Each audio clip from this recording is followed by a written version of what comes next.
কানাডায় inflation rate কমে এসেছে। এপ্রিল মাসে এই ইনফ্লেশন রেটটা হচ্ছে 2.7%, যেটা অ্যাকর্ডিং টু কেন্দ্রীয় ব্যাংক এটা ধরাছোঁয়ার মধ্যে। এখন প্রশ্নটা হচ্ছে রেট কাট হবে কিনা।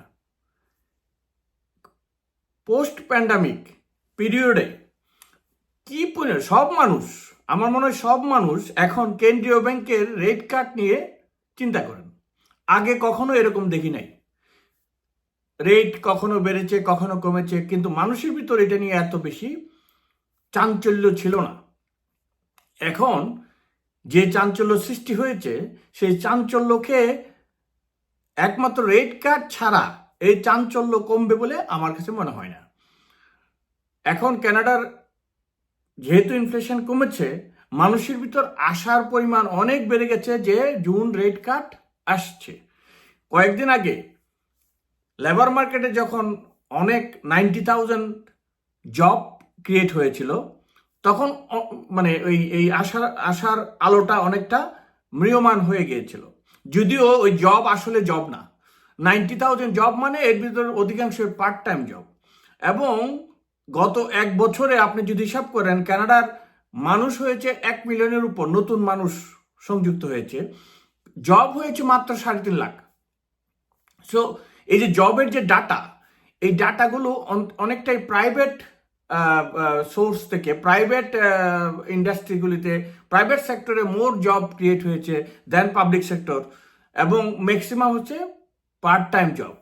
সো এগুলোকে আপনি যদি খুব একটা বেশি আমলে নেন, তাইলে বোঝা যাবে যে কানাডার ইকোনমি ভালো ভালো ভালো। আসলে তা না। এখন আজকে এই যে পরিমাণ, এই যে ইনফ্লেশনটা কমার পর গ্লোব এন্ড মেইল যে হেডিংটা করেছে, এটা খুবই প্রণিধানযোগ্য আমাদের জন্য। গ্লোব এন্ড মেইল হেডিং করেছে Canada's inflation rate slowed to 2.7% in April, boosting bets for June rate cut. দেখেন, ইনফ্লেশন, রেট কাট ইত্যাদি নিয়ে কানাডার সাধারণ মানুষ কখনো চিন্তা করেছেন কিনা আমার জানা নেই। কিন্তু আমি রিয়েল এস্টেট এজেন্ট হিসাবে কাজ করে আজকে 16-17 বছর, বাট আমি জীবনেও চিন্তা করি নাই। কিন্তু এখন আমার মনে হয় মানে যাদের বাড়ি আছে, যাদের বাড়ি নাই, যাদের ক্রেডিট কার্ড লোন আছে, সবাই কানাডার কেন্দ্রীয় ব্যাংকের ইন্টারেস্ট রেট কাট নিয়ে কথা বলছে।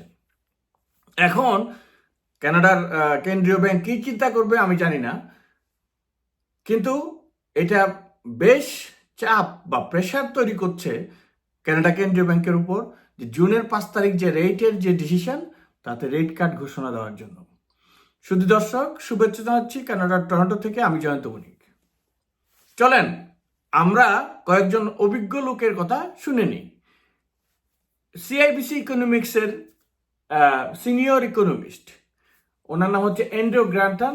উনি বলছেন যে এই যে ইনফ্লেশন রেটটা কমছে, এটা কেন্দ্রীয় ব্যাংকের উপর প্রচন্ড প্রেশার করছে যাতে করে জুন রেট কাট হয়। কারণ এটা উনি বলতেছেন যে কোর ইনফ্লেশন সফট হয়ে গেছে। কোর ইনফ্লেশনটা, কারণ তার মতে কোর ইনফ্লেশন এখন সফট হয়ে গেছে, যে কারণে এই যে টিপ ম্যাকলেম মানে আমাদের কেন্দ্রীয় ব্যাংকের গভর্নর যা বলতেন যে আন্ডারলাইন প্রেশারটা অনেকটা সফট হয়ে আসছে। সো এটা এখন কাটের সময়।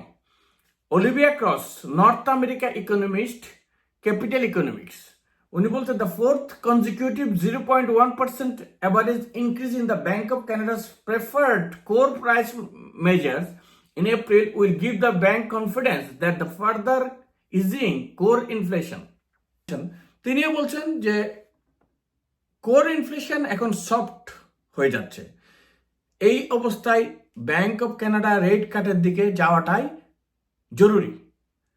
তো আমরা এজ এ সাধারণ পাবলিক, আমরা মনে করি ব্যাংক অফ কানাডা জুন মাসে 0.25 হলেও রেট কাট করবে।